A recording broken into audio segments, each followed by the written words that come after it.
Welcome to Filler. I'm Joe. And I'm Steve. And this is Kanem X. Nice.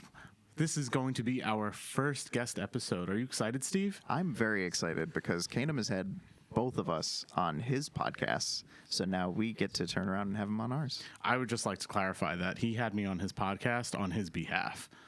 That's true. Yeah, You're on the podcast on your own accord, but we just never released that episode because we couldn't agree to release it. And you were on the podcast with LVP. To also clarify on that was Daniel's fault. You heard that, Daniel?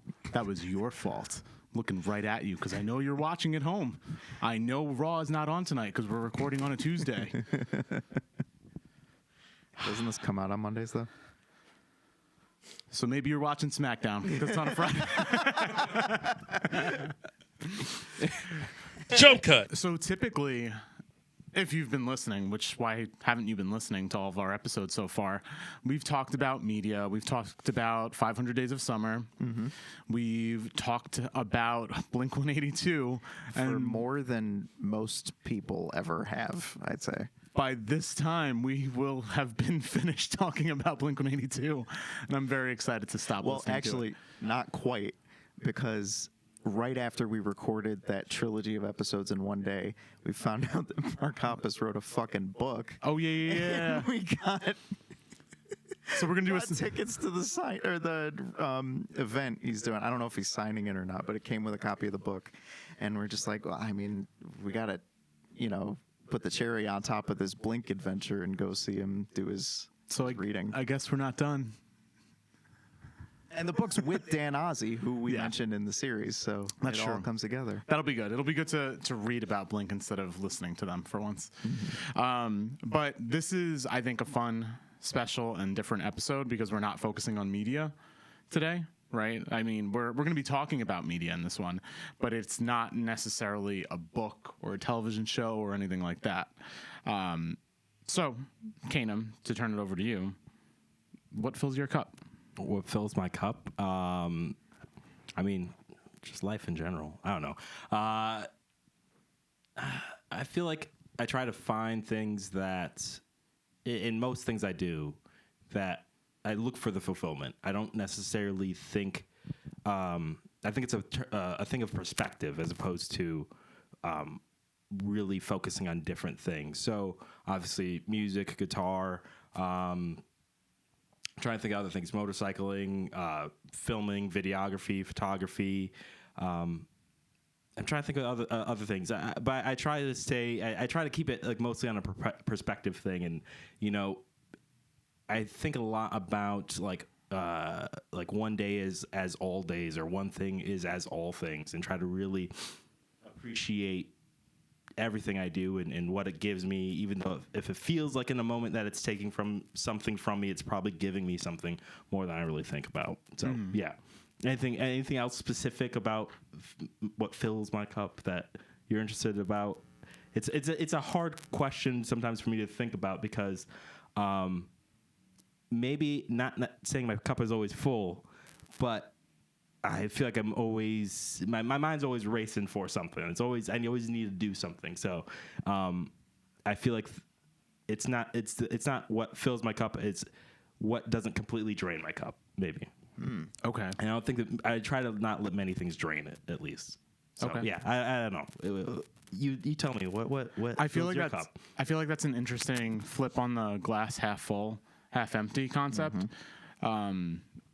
As opposed to what fills but what doesn't drain.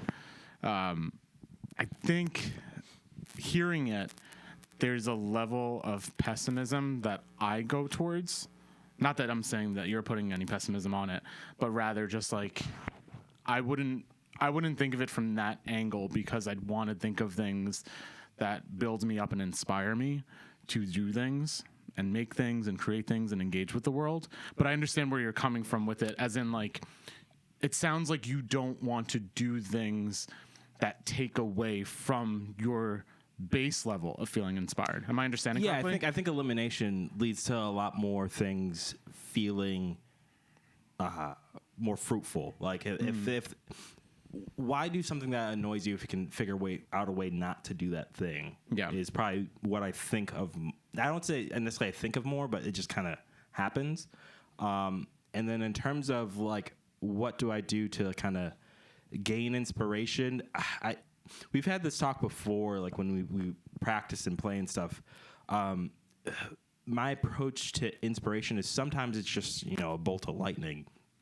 Other times it's just, what are my end goals or things that are going to satisfy me? It may be short term or long term, but what's going to satisfy me, and what can I do to kind of get that satisfaction? And so then sometimes it becomes more about just putting in the work to kind of get that satisfaction. So, yeah, I don't know. Yeah. You just talked about you two playing together. Do you want to give a quick backstory about how you guys met and started playing together and all that? So, the beautiful world in New York City. When I first got here in 2019, I mainly play guitar and sing. But when you first get to a new place that, I came from Michigan, Detroit, Michigan. I'm from Ann Arbor, but I was coming from Detroit, Michigan, where I lived for a couple years. And when you get to a new place and you're trying to find people to play with, you try to use what you have. You try to see what you can give to get back. And one of the things I can do is, I don't consider myself a drummer, but I can drum. I played guitar. My brother learned drums at the same time I was taking lessons for the guitar. So at one point in time, I got a little bored of guitar, learned how to play drums. I kind of showed him how to play bass when we moved into an apartment growing up and out of the house that we lived in. And so I kind of know my way around the traditional rock instruments. And so I came to New York, and my big thing was, okay, if someone needs me to play drums in the band, maybe I can get one of those people to come play bass in my band or drums in my band. If someone needs me to play bass in their band, vice versa. So I went and played drums for Union Fool for a year or so. Great fun band. Devin, Shu, Raul was in the band at the time. And so I played with them, and then eventually there were just some transitions through COVID and stuff. And then Joe shows up at one of the practices to play bass, and that's how I met Joe. And I has, with bands, you never necessarily you don't want to necessarily step on people's feet. Devin found Joe. I didn't find him, so I asked Devin, "Is it okay if I ask Joe to play in my thing?" Because I was going through transitions to make the Diamond Dogs, what became the Diamond Dogs, and then that's how I met Joe and Daniel and so on. Yeah, having tried not to step on toes, but getting Union Fool's later drummer Thomas to be in our band, the LVP. I know about that. That being hey, can we borrow him? Yeah. You just do it politely, hey, I'm just looking for this, in some instances you try it out a little bit and you're hey, I got the first bump. I'm full blown addicted. Come on. What can you do? Yeah. So what was the inspiration forming the Diamond Dogs? How does it compare to the different bands and projects you've had in Michigan or just throughout your life? What was the guiding principle for this one? Guiding principle is just to have a band to play live. That's more or less it. So I guess going from the start of my playing, like I said, my brother started playing drums when I started playing guitar. So the band was built in from the very beginning. And so I kind of have a band mentality to a certain extent. Once I got to end of high school, we had played local stuff in Ann Arbor and in the surrounding area in middle school and high school, talent shows, or there's youth clubs that we played at and stuff. But then going into college, it just kind of got more serious in terms of education. It was always the plan for me to, once I finished school, to play music, however I can in my spare time, especially live music was the primary thing that I've always enjoyed. And with that, just kind of kept pushing to put myself out there. I've done things where I've played just a backing track before and just did maybe more software instruments with a guitar. But every step I took that kind of, maybe wouldn't attract the eyes of big wigs in music industry, right? And that's not necessarily what I was trying to do. But when people see that effort, that's kind of how people saw the effort I put into music regardless if I had people in a band or not. So then people were like, okay, yeah, I'll play with you. So that's when Hutan and Albors and then eventually Austin, we all formed the May Moons. That's after I graduated college, and I was working. They were still, some of them were still in college. Some of them ended up working towards the end of it. But yeah, it's just always a constant thing of, I want to play live. Like, who can I get to play live with? That's mostly what has driven me to form bands and keep playing. Why is playing live your go-to goal? What sticks out about that to you versus recording or songwriting? What about the live setting is for you? I think live is like for me, it's like the end goal. I think recording is something that needs to be done to have something to maybe give people like a sample of what it could be like live. I like recording, and it's not necessarily that, but that's just what I've always liked doing. Is I just like playing live. It maybe goes back to just playing guitar and my brother on drums in a basement, and it's there happening now, as opposed to, oh, this is a recording. It happened back then, and then some, a studio recorder, a studio like full session with a whole band. I've done that once, and that feels like right then you did something. And then sometimes I still like multi-track recording, but it's you kind of did something here, you kind of did something there, which is just a different experience than just being in the room at the time when it's happening. It's like I like practice. I like playing live. I like practice. Those are instances where it's happening right then. So you said the thing earlier about not wanting to do things that drain your cup. Now it seems like you've been able to take all the things that make a musician fun in your own way, because you have the songs that you write and record to have something to play live, because live is the goal. A lot of musicians, myself included, are sick of doing social media promotion. It's annoying. It can be like kind of a drain and take up half your time. But you are a videographer and a podcast host, and you've got a great social media presence and put a lot of stuff out. Is there any part of the musicianship process that you do find to be a necessary evil? So you sent me this question, which I thought was an interesting question. It goes back to what I said about perspective. So I would never put it as something that's a necessary evil, right? It's something that exists. Like with anything that exists, you can participate or not participate in it. Mm-hmm. And I think a lot of musicians take the approach, and probably me at some point in time took the approach where it's like, I don't want to participate in that because I just want to do these other things. Mm-hmm. And so at the end of the day, it breaks down to perspective. And thank you so much for complimenting my social media. It's just something I do for fun. And I think once you wrap your head around and try to find creative ideas on how to just have fun with it, as opposed to putting like, I think you have put together stuff for LVP that's just fun. You did quirky skits, which I know can that's how I make it worth doing for me, because I'm like, I want to sit down and edit something that excites me. That was my same feeling in film school. That was what made me choose to go into a film major over journalism, because I was dreading doing my journalism homework, but loving the idea of like shooting something and then like, okay, how am I going to put it together in Final Cut? Exactly. I mean, I think that's just what it is. So finding that perspective, finding the fun in it, that's what I try to do. So like.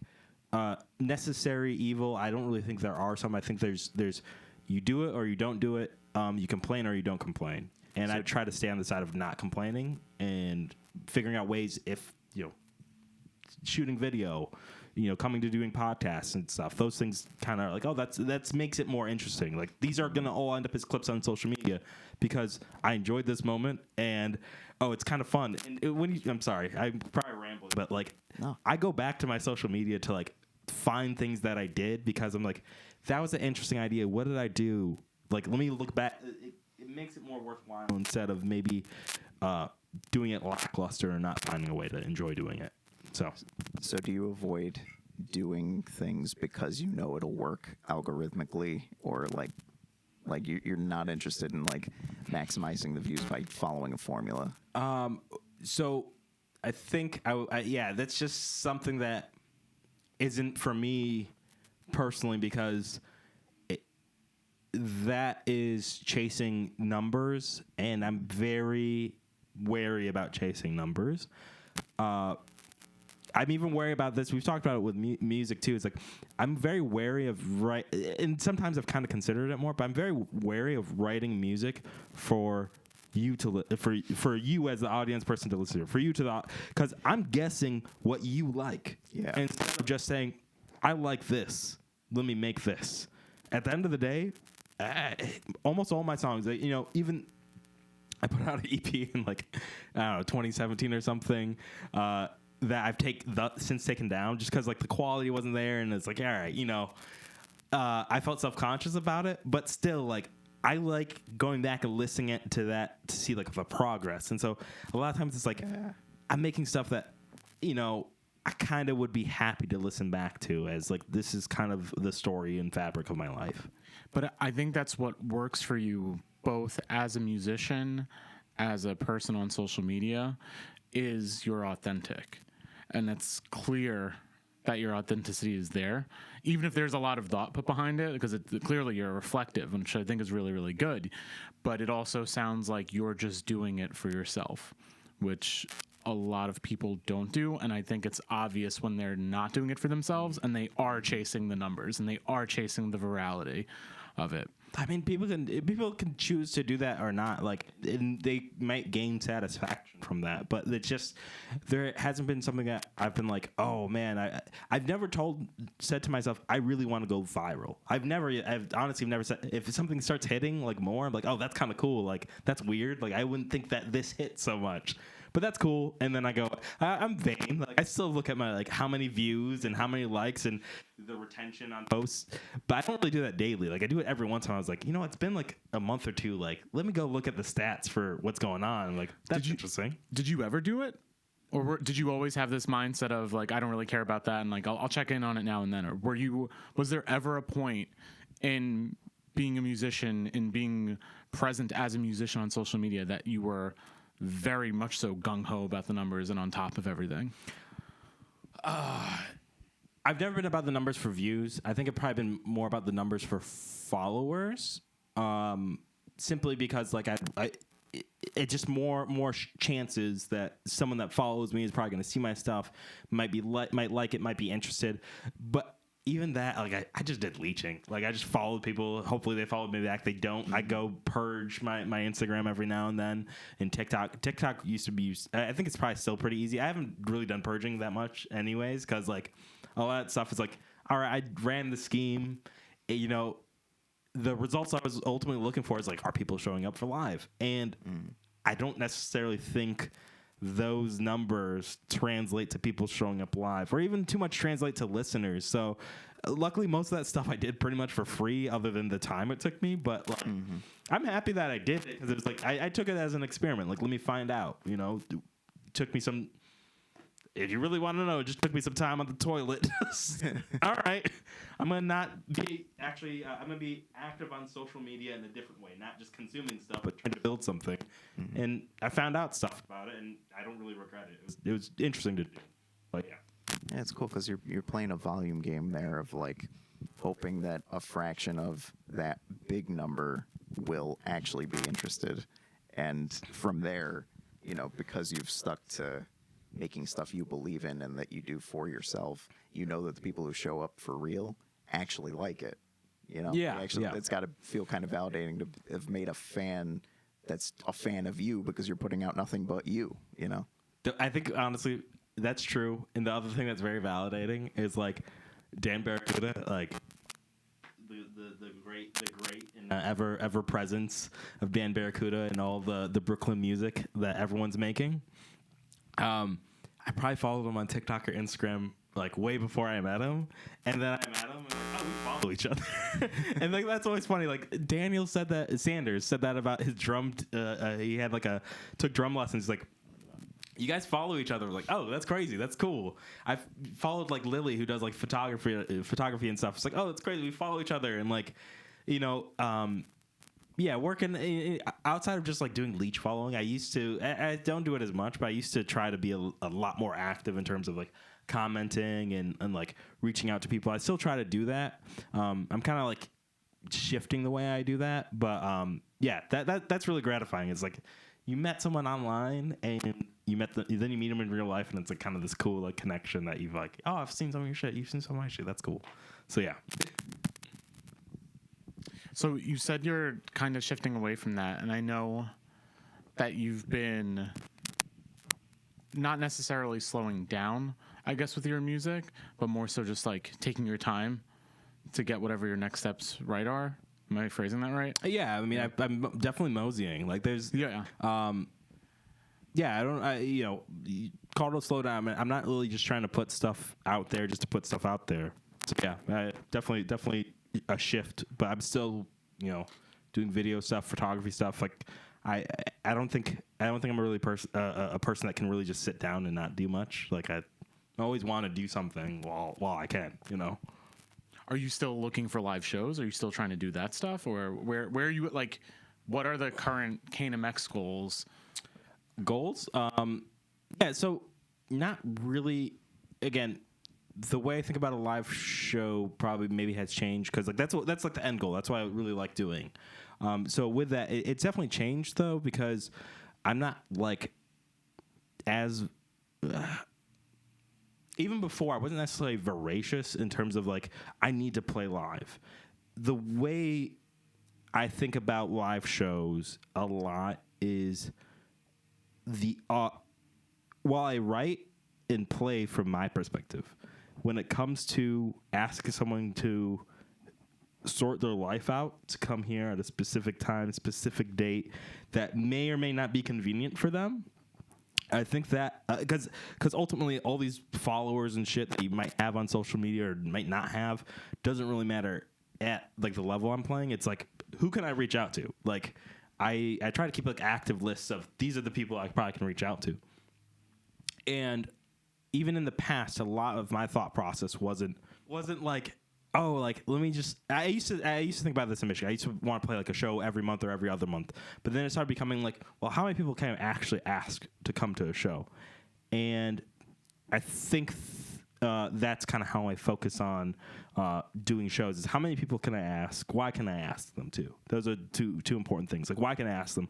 If I'm just asking them and I've asked them like several times and like I haven't really like talked to them or hung out with them, like that's something I got to question. Be like, you know what? Before I really ask them, let me ask them at least about their life before I ask them to what's going on here. Yeah. And in that way, also music has become really special. Even with like when I'm releasing music, it becomes, oh, hey, like what's going on? Like what's been going on in your life? I'll ask people that I haven't talked to in like a year or 2 years, and like what's going on in your life? Just want to know. Oh, Oh, you know, I'm asking that. I also want to share this, but like I did want to know what was going on in your life. So like I've even done that with releases where it becomes a kind of a nice thing where it reminds me to reach out to people and talk to people and keep those you know, you have a contact list for a reason, and that reason really is so you talk to them and kind of gain, I don't know, camaraderie with people. So yeah, I don't know. So that's music. What about your videography? What about your podcasting? What are your goals there? Because you used to do tonal distancing, which is still probably my favorite podcast title of all the podcasts I listen to. Thank you. And I know that was a product of COVID, so I understand why you ended up retiring it. But what are your current Kanem X podcast goals? I think a lot of things that lead to simplicity. So interview people, talk to them, especially like interview bands, because like that's what most of the Kanem Music podcast is supposed to be about. So just interview bands, talk to them, get a nice edit done, get some good clips put together, put it out. That just follow that process. I don't have like a huge queue that I'm like working on. You know, you feel free to reach out to me. A lot of my stuff is very much like I'm focusing on the next step. I'm focusing on moseying, and like the next band I'm working with, that's gonna be the band I work with. I might like record that, have that in my edit queue, and go record another one. But I probably won't promise a third band because that's gonna be a lot of work. Like even this right now, this is I have to edit these videos. I know I have an interview to do with Blue Rumor, like in the coming weeks. I'm gonna make sure I finish editing this, work with them, finish editing that, and as soon as that's like more in the edit queue, then I might consider doing another band. But I'm not really focusing on like a schedule or anything. So just about the next step, and it's really about just making relationships, making good podcasts, and having fun, and that's what it's about. Like, what else can I really? I can focus on these like bigger goals and like drive and everything, but I think I just had a conversation with someone about like hustle culture and kind of how I think it's kind of played out. Like we've been playing ourselves by believing in hustle culture to a certain extent. So yeah, I don't know. That's fair. I think I definitely think since I've known you and I've played with you, I've seen a change of your working dynamic, not necessarily in you work less or more or anything like that, but I do see that there has been a shift from hustling and grinding to this level of I'm doing this because it feels good and I'm having fun and I want to make a good product because I want to make a good product. Like it feels like it's become more innate and less extrinsic. I guess those are the words I'm looking for. It looks like it's become more intrinsic for you as opposed to extrinsic. Because I remember in Diamond Dogs rehearsals, we talk about the goals of numbers that we'd have for shows, right? Whereas now, sitting here talking to you a couple years later, after having played for a few years, you don't care about numbers. Which is I don't care about numbers on social media. I care about numbers at a gig. Okay. So why? Why? Because I love the feeling of like We gotta make money for the venue. No, I don't give a shit about the venue. The thing I write about playing music in particular. So I journal. I don't know if you know I journal. I journal. It's a great thing if you like writing a lot and you like to self-flagellate.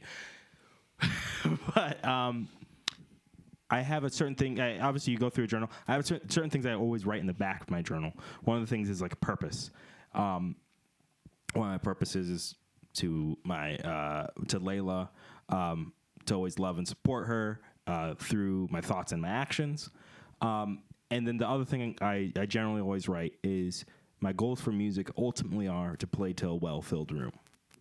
And so the reason why I write it like that is it doesn't focus on a number. It focuses on the room and how many people I can fill in that room.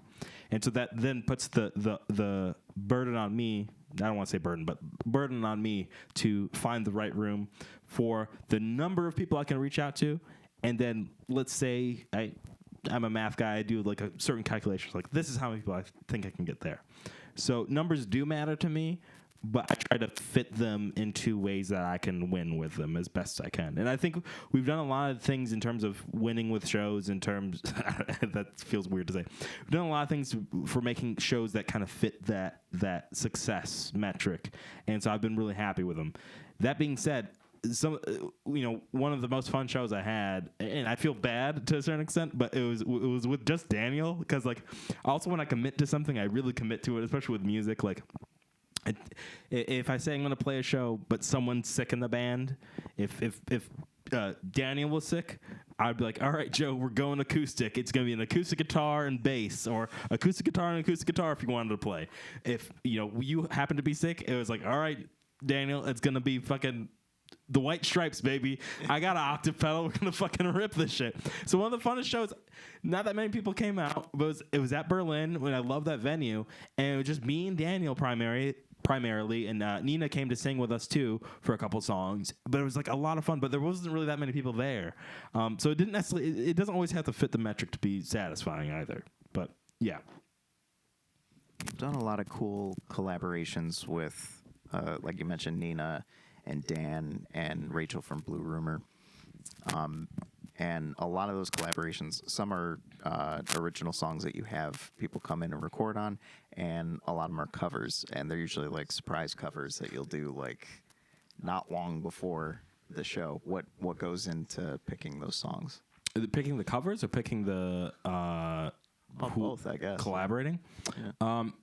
Collaborating is just being the initial premise of collaborating for me is just being open and but I definitely see music as like a, let's say, vessel for like community, and I think it's a nice thing to be like, hey, you sing really well. Do you want to come do something with us? And then maybe we can do something with you. Like, it's a way to make friends and get to know people and stuff. I think it's like, for me, especially I've talked to like other people about this, but as an adult just trying to make friends, it's a great way just to make friends. Yeah. So that's kind of how I kind of like have pursued collaboration, because it's just like, it's a good way to meet people. It's a good way to be like, to cross share audiences. Like that's fun. It's like, okay, now your people know me, my people know you to a certain extent, hopefully. That can be really fun. And then in terms of picking covers, I don't know. I try to the best of my ability, to give space for people to kind of decide. There's probably instances where I've probably have pushed the needle in a certain direction, definitely. But yeah, like, I don't know, playing Queen, Don't Stop Me Now, it was just a song I was just at home playing and stuff, and like, it's always been like maybe the pinnacle of like fun, energetic Queen songs to me. So I was like, why shouldn't we do this? Like, Barracuda's gonna be there. He's gonna be able to play guitar amazing. Nina's gonna be there. She's gonna be able to sing amazing. And the thing I think about with covers is almost as a service and a thank you to the people that came out and heard all the original shit. Because like, I know people like can appreciate original shit. I appreciate original shit a lot. But sometimes it's like, all right, dude, I've heard your thoughts. Play one thing that I actually recognize. And so I try to do that. There's been times where I haven't done that. I've picked like Chains and Things by B.B. King.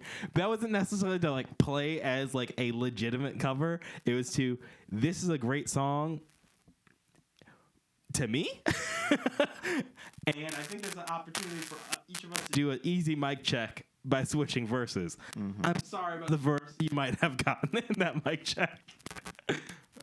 Great song though. And having the guests and especially the covers, that's always been a cool shake up for your shows, because like, I've seen you guys play like probably 4 or 5 times, and like, I already know 3 of you can lay it down. So having that element of surprise of like, oh, is Barracuda gonna come up and shred on a song? Is Nina or Rachel gonna sing? It really does fill out the show even more. Thanks. I mean, between that and like, seeing you with the hat and the cool clothes and the style with which you play, like, are you thinking about the show? Because I know you want to fill a room. I love playing. Like, Guns N' Roses is my favorite band. That says it all. They're they to a certain extent they were just themselves on stage. Well, I'll say Guns N' Roses is my favorite band, but I like Stevie Ray Vaughan. I like Jimi Hendrix.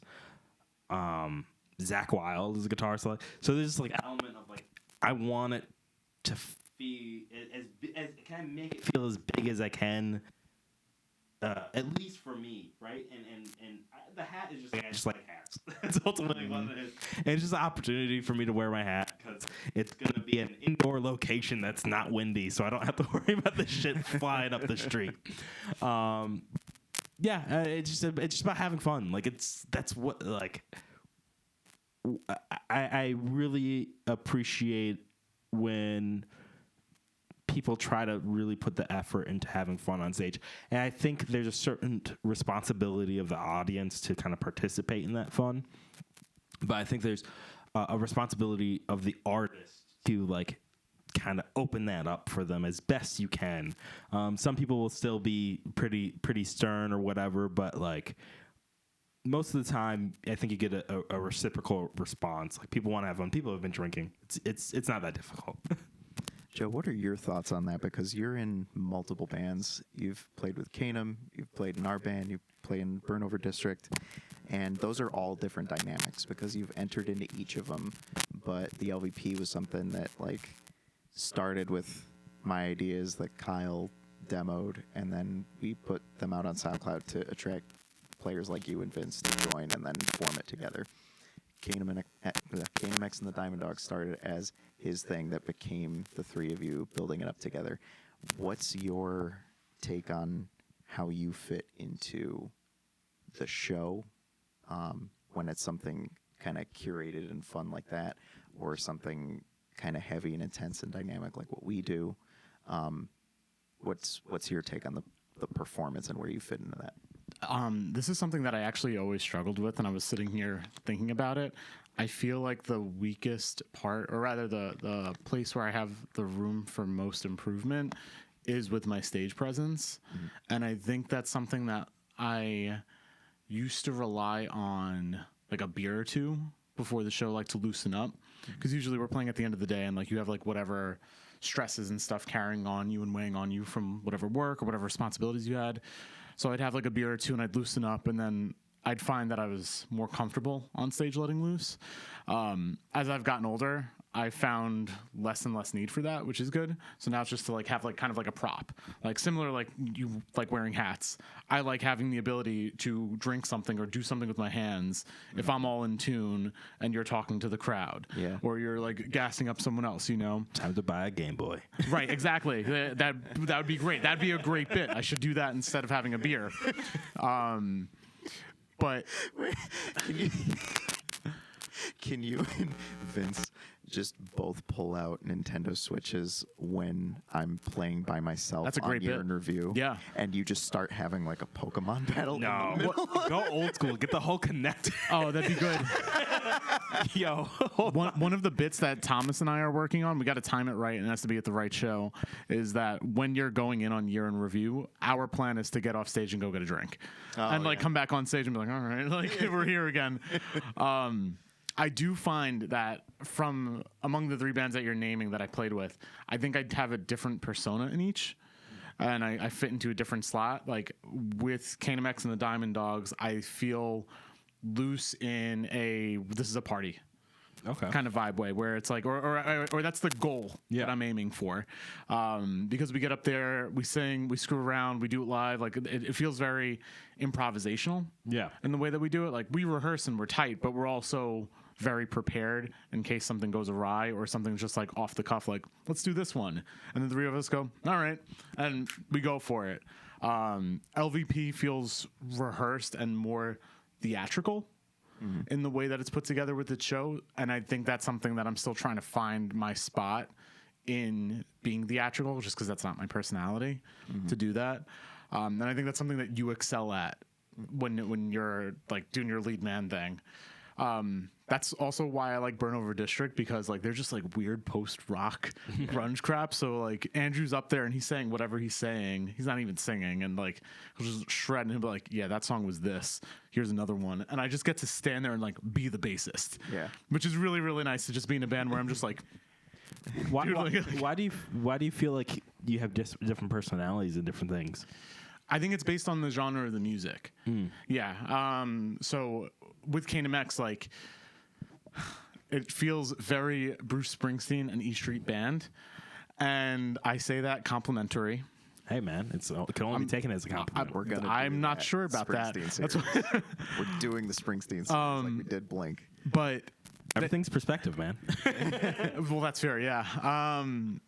Whereas in LVP, it leans much more indie, pop rock, alt rock, and I think I have an image in my head of what that looks and sounds like from growing up and seeing my favorite bands do that.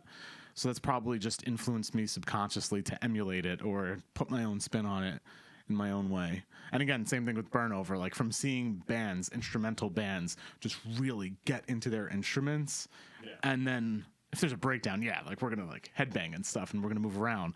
But like generally, like we're up there to play our instruments, and we're hoping you're engaged in our instrumental playing until we start doing songs that you could sing along to. So it just feels like I'm wearing a different hat. Interesting. In each project. Interesting. Yeah, but I'm sure like to some extent like the same thing is there. Like if there's a mic in front of me at Kanem X and the Dime Dog show, like I'll banter with you. Yeah. Like I bantered with you on stage. Oh, yeah. Like I think the only one I wouldn't do is with Andrew, because like that's not the vision that we got for that group, but that's just a logistical thing, you know?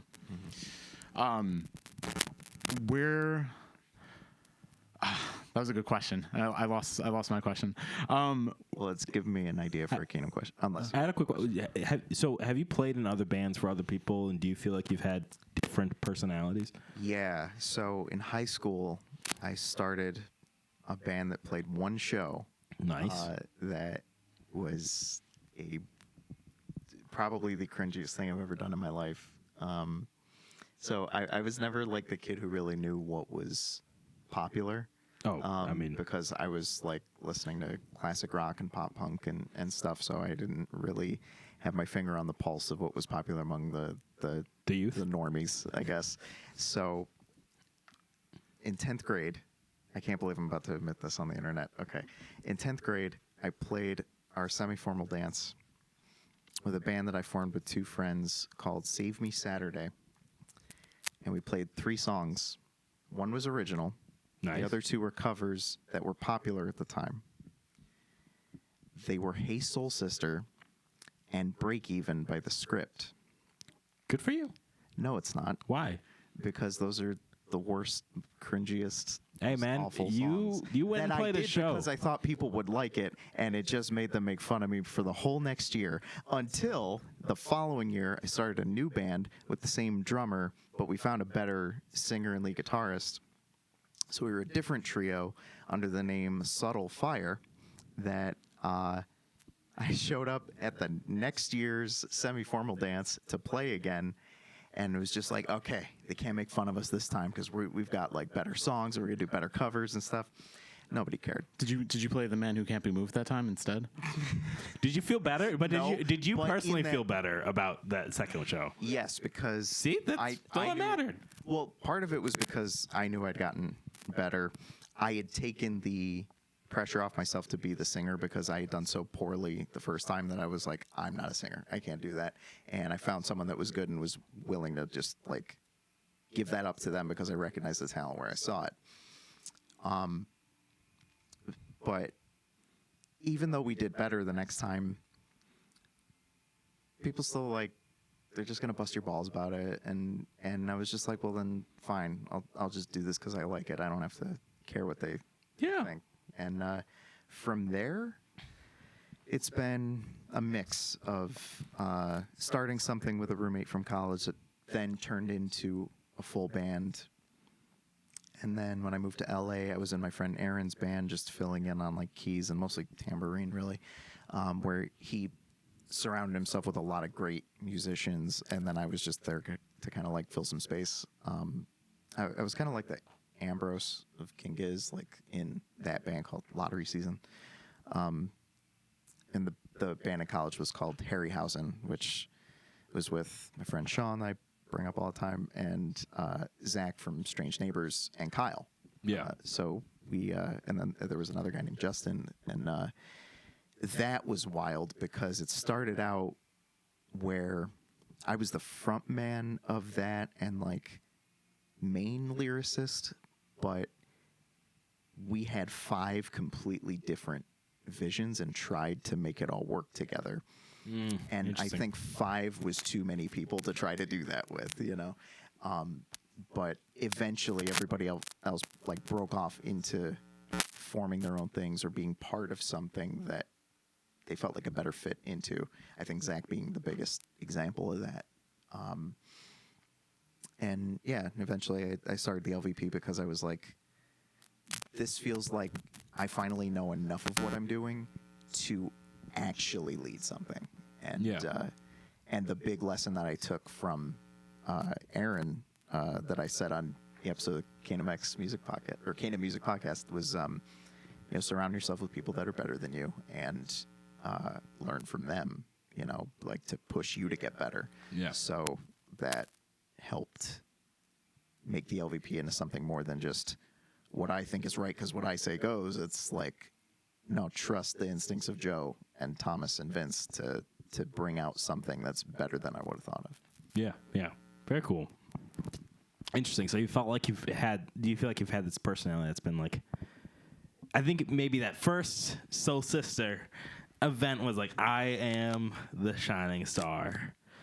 And then it's been. I was too nervous to feel then like it's been. that. But it's been this constant growth to like you feeling confident in what you can do, but also trusting what others can do, and kind of sharing. Yeah, definitely. Because I think going into making the LVP, I kind of wanted it to be a Springsteen thing, but it's turned more into like a Radiohead thing, I think, instead, where it's like, not to say I'm Tom York, like I'm no genius like that, but like I think I feel Don't nag that. yourself. You know, that was something you did on our podcast episode that I really appreciated. Like every time I would like say something down or like just be like, oh, I don't know what chord this is, you'd just be like, hey, you just play it your way, man. Yeah, what's the big deal? Positivity that I really appreciate. But no, I think I fill the like Tom York kind of role in Radiohead, where it's like that's the clear lead, but Johnny Greenwood is also a very strong creative force, and that's, you know, Joe, or sometimes it's Vince. Come on, you know? be a narcissist. You're the Steve of LVP. Tom is the you of That really is the goal, isn't it? To be like, no, I'm not the Tom of this band that likes Radiohead. I'm the Steve of the LVP. Like, both. where How did about both? you- Someday, like every other day. Sometimes did you're the you, Tom. Sometimes you're just the Steve. Yeah. Where do you feel that that you've had that transition from like, I want to be the blank of this project, and just knowing who Kanem X is? You know, where did that moment happen? Where do I know it came? I was always Kanem X. Says so on my birth certificate. Where did I go to really? I don't think I made the only analogy I've ever made was probably to Slash, because I had long curly hair and I loved Guns N' Roses, and I could, and with my long curly hair and a hat, I could, or without a hat, I felt the Slash within me, especially with a Les Paul. So that being said, I think I will say the musicians I've identified myself with, probably Slash, James Hetfield from Metallica, because I was like, Fade to Black was one of the first songs I learned to sing and play, and perform that. And then B.B. King, because I like his guitar playing, but his voice is just this phenomenal character to it. But I feel like I've always kind of felt like, since at least like just pre Kanem X and the May Moons, I've always felt like myself on guitar, but it's someone that's growing along the way. So probably like easily middle school and high school, that's pure Slash, because I didn't really sing and play that much. I sang and played some Metallica, but not the other stuff. When I was in bands in high school, and my brother would be mainly playing bass and singing. Our great friend Miles Pardo would play drums, and then I just try to focus on playing guitar. And then our friend Tyler Kasperzak would play the other guitar. I might sing like one or two songs, but that was mainly my brother. And then once I got to singing and playing on my own, Gary Clark Jr. would probably be another influence when I really started playing as Kanem X. I've like playing and singing as Kanem X. But ultimately, I feel like it's been a long time since I've really identified myself as like another character in something else. I've taken things like Bruce Springsteen in the E Street Band as something of like that concept speaks to me, because I feel like, I think it's because I had something I really enjoyed in Michigan with the May Moons, and I was moving to New York. And even that with the May Moons, I think there was something inherent in my head that said bands can shift, because I was trying to work on other things and it kept on shifting. And so it's like, well, whatever the fuck happens with this, I'm hoping for the best, but people are going to know my name from this at the very least. And so that was a perspective for better or for worse, I've always carried with me. Is like, whatever happens with these things, like, it is going to be Kanem X and something. I'm a lot more flex. If I'm joining someone else's project, sure, I'm joining someone else's project. But like with my main stuff that I'm making the music for, I really feel like I put my name on it because I want it to carry with me more than anything. What would it take for someone else's project or a less like focused on you project? What would it take to excite you enough to want to join it? What would it take for me to excite me enough to want to join it? I'm not sure. Because it's not something I'm necessarily looking for. For me, one fun gig I had a lot of fun with was playing with Slow Finn with Brendan Jones, and that was just a feature on there on what he was doing, and Joe and Daniel were doing. I don't know if I could right now be a player indefinitely. I would definitely play like the NBA, and I don't know much about the NBA, but I know they have contracts. I'd be like, all right, I'll play with guys for like 4 or 5 gigs, maybe like 1 or 2 like EPs or singles or whatever. But then like I got to reevaluate if I want to keep doing this. Like, and I think most people probably kind of think that way with bands a little bit in like the back of their mind. I'd rather be upfront with it because like I try to play with a band. I think post-COVID, where I was very clear, like, hey, I'm just coming to play with you guys for live shit. That's it. I'm here to play guitar, play rhythm guitar for live shit. I'll do some leads, sure. But I'm just here to play for live shit. And then there's some things I did at practice that they really liked, and I really appreciate that they liked it. But I was like, I'm not going to record this. Like, I don't want to come sit down and record. Like, I'm not doing that. I told you, you can record the idea on voice memos right now and go record it yourself. I'm not going to sit there and do this for you because I just didn't feel like doing that.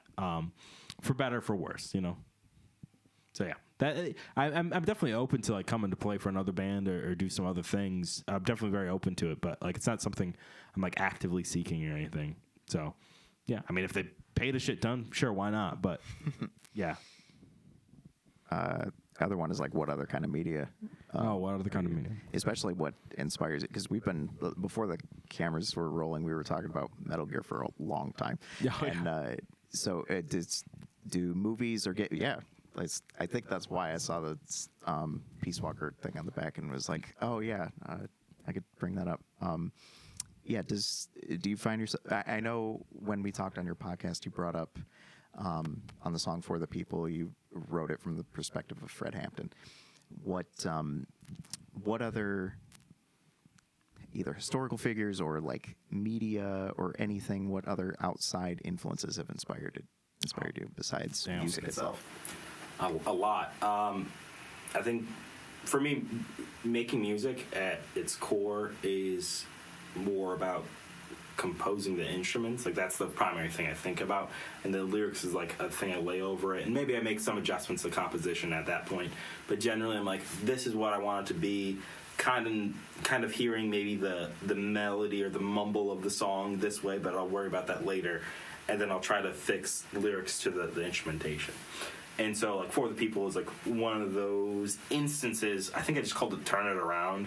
Like obviously with anything you write, especially if you record it into a voice memo, you just name it something. And so with that song, it was inspired by Fred Hampton, which would be the book The Assassination of Fred Hampton and the film Judas and the Black Messiah.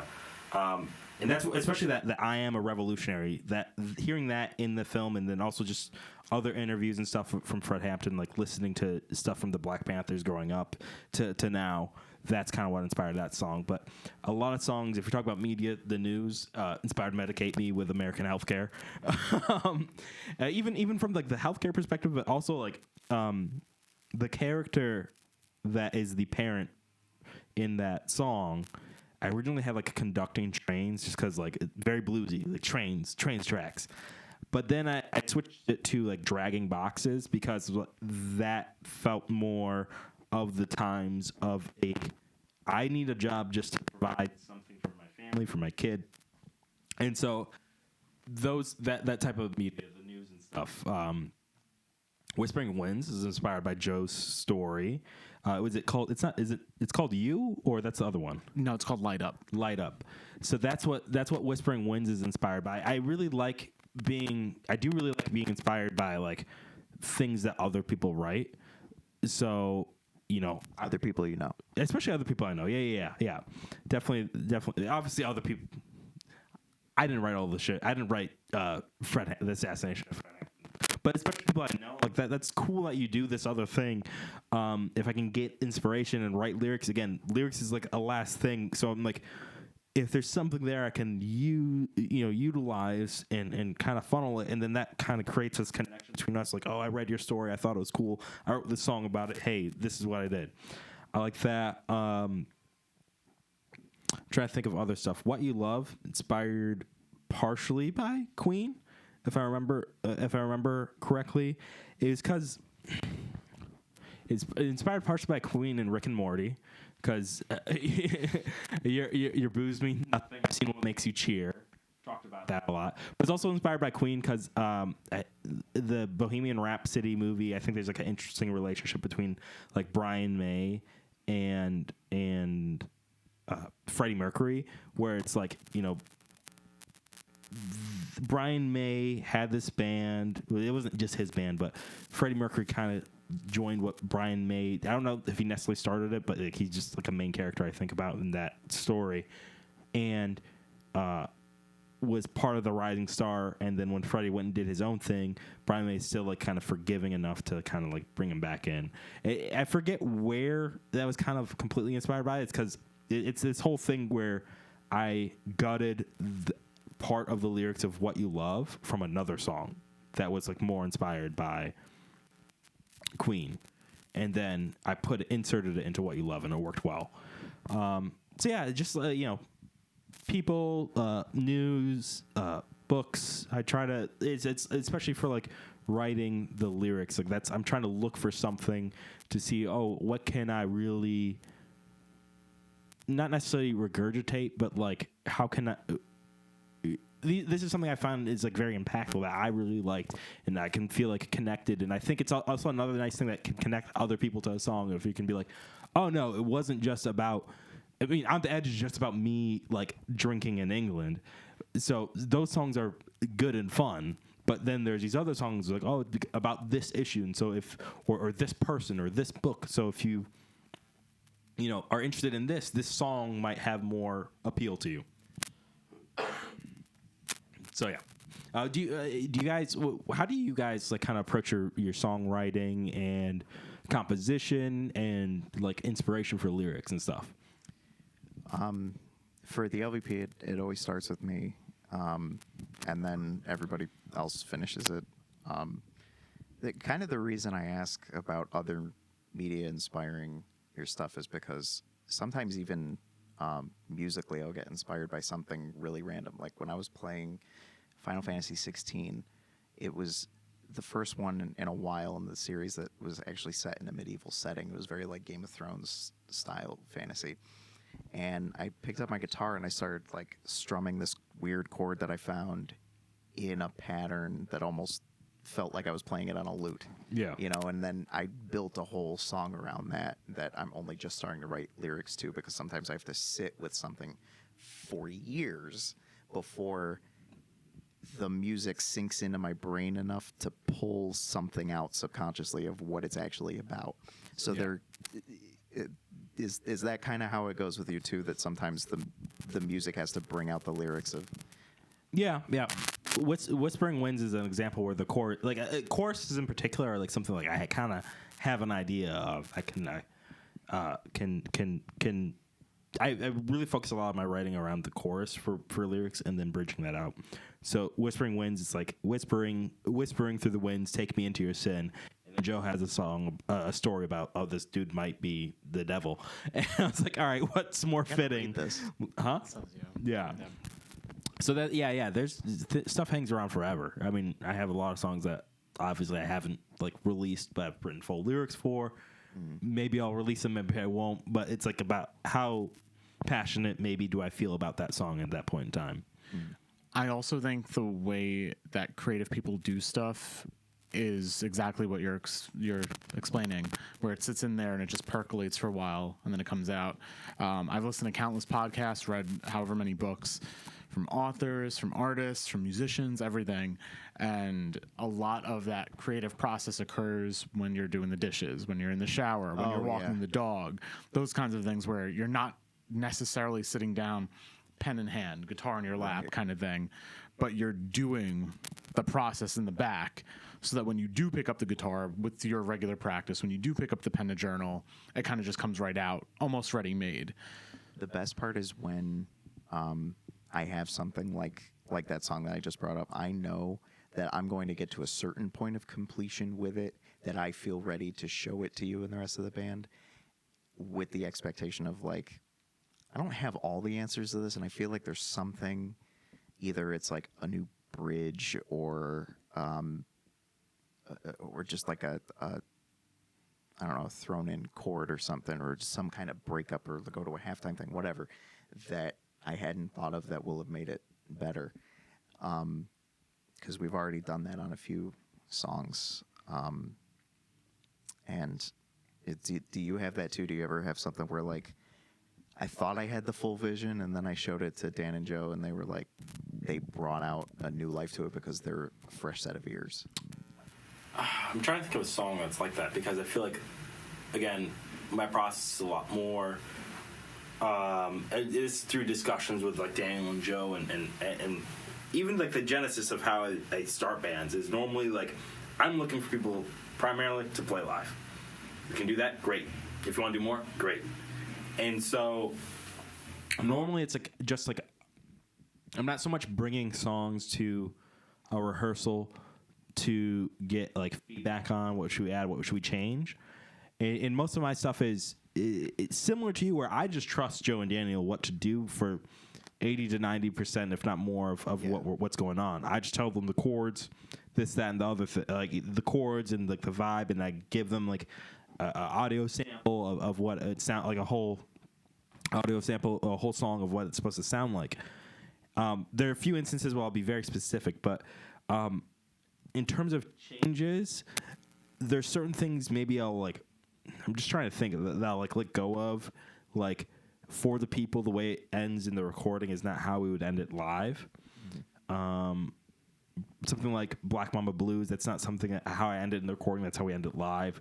So I kind of, maybe it ends up being endings. I think even stuff like, if I focus on like transitions or songs in a live setting, that might be where we kind of have more ebb and flow. Is there anything that like we've worked on writing wise that we've eventually played live or eventually recorded different than maybe what it brought? I can't remember specific instances, but I know that Daniel and I really care about dynamics. And that's not to say that you don't, but No. Just in a way of that, I know that when he and I play together, we're sitting there and we're like, how can he and I lock in, let you shine? How can we pull back? When should we all stop? Things like that. Yeah. And I'm sure there have been like several examples of that where it's happened. And I'm sure there's been times where we were like, yeah, it doesn't work on that one, or it's too similar to one that we did in a different song. But I think generally speaking, that's where Dan and I jump in to say, oh, we should be doing this here. Like this is time to go halftime, or which is Daniel's favorite move to make. All drummers, right? For real. Yeah, I really think that's about it, and I think that's just something where when we did end up recording it, we probably followed the live one, unless it was just like, no, that feels like a live thing. The recording feels like it should be. It should end hard on the root note, right? Rather than do the little play out and the flam on the drums. Yeah. Things like that. But that's just the difference between the settings for the song. You've also been making music on your own that has been slowly been put out and not played live at all in any setting. How are you making those decisions all by yourself? Slowly, very, very slowly. Similar to Kanem's moseying, which I'm going to steal that word now. I love the word mosey. Yeah, it's a good word. It's fitting. I thought about that word. I've been on the search for that word for a while. It fits perfectly because trying to figure out what's anti-hustle, mosey. Yeah, you're not dawdling. You're still moving in the direction you want to go in, but like at your own pace. Yeah. Which I think that's exactly what I'm doing. I put one song out in 2023 that I sat on for like 3 years, and it was pretty ready-made to go when I recorded it. I have another song that I finished writing last year, but I'm still sitting on it. and I'm like this close to texting Thomas to be like, hey, can you help me figure out a drum part to unlock the rest of the song? Yeah. And I think once that gets unlocked, that song's going to be done in like a month. But I know that we have a lot of other things going on that's not really a priority for me right now. Yeah, I think I've noticed that I have like the endless list of voice memos of riffs, kind of thing, which I think like every person with a guitar has, and some just like stick in your head. And I went away for this one song last year. I was on spring break, and like I just got hit with like poetry that flowed out, and then I went home, picked up the guitar, and it fit to the riff. Yeah, and that's how that song wrote. Like it wrote itself, if that makes sense. Yeah, no, that makes sense. Yeah, I should probably write more, but I don't know. Yeah, right now, those on camera and at home, you can't hear. Steve is scrolling through all his voice memos. I'm trying to see if I named any of them something funny. Like there's this one. It's called Nose Drums, and it's literally because I can like beatbox with my nose. Have you ever heard of this?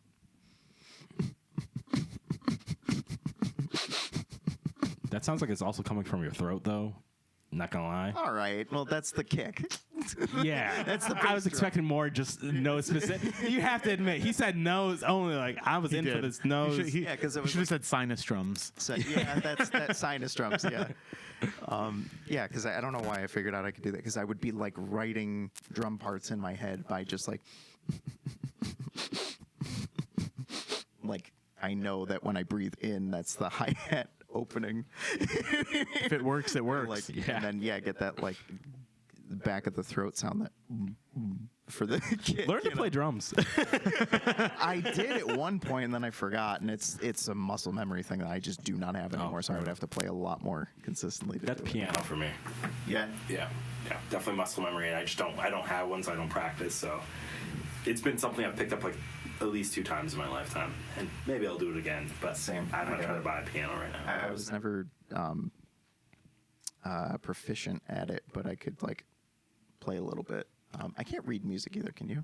I can learn to read music every time I need to read it. Okay. That's cool. Treble clef is face. That's a good way to put it.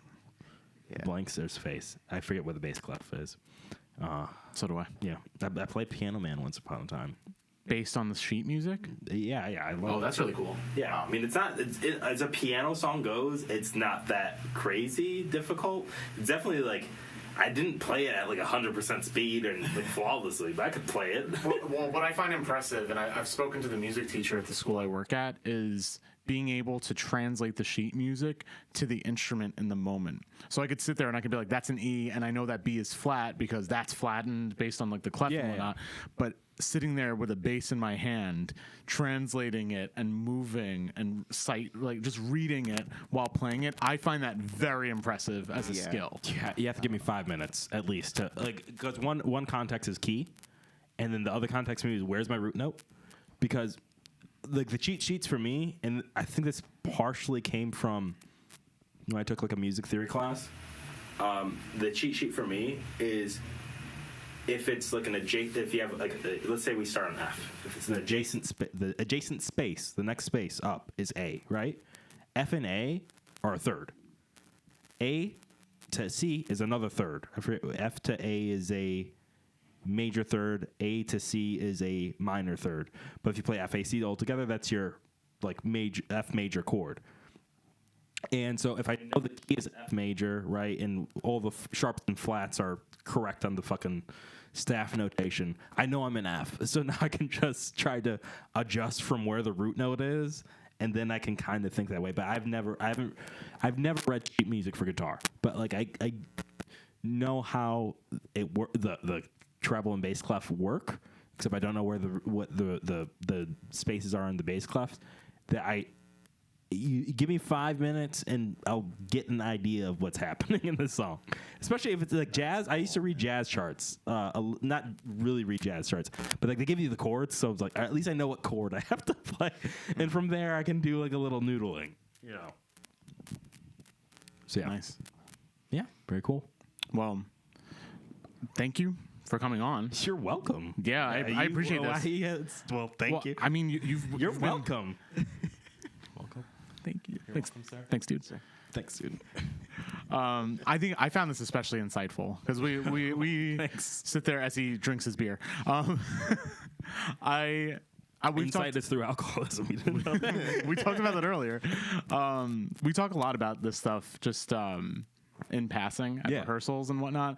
So it's been nice to like really get a deep dive on you and the way you work philosophically. Yeah. And I think you explained a lot of the Stoic ideals that we've bonded over. Yeah. Because like that's ultimately like a lot of the perspective. That's a lot of Stoicism right there. Yeah. A good amount of Stoicism, a good amount of Malcolm X, a good amount of just trying to. Zen and the Art of Motorcycle Maintenance is another book I really like. So a lot of nice. Yeah. Okay. Speaking of which, what do you want to plug? Oh, I am Kanem X. You can check me out at Kanem Music. Joe mentioned like an old podcast. It's not technically dead. It could come back to life. Tonal Distancing. You don't have to follow that. You could just follow me. The only reason I say that is ultimately because I did like essentially why I started Kanem Music Podcast is just to consolidate everything under Kanem Music. This whole thing of like social media and branding and having like a different page for each aspect of your life. I don't have time for that. So you'll see like Kanem Music. You'll see like photography that I'm doing of other bands and just street photography in general. You'll see the Kanem Music Podcast. You'll see probably some of my music stuff as I'm working on it. So at Kanem Music, KanemMusic.com, Kanem Music Podcast. Since we talked about tonal distancing, you could follow at tonal distancing if you really want, but really it's Bloom Tunes and Zach Hayes that were the other hosts that are great people.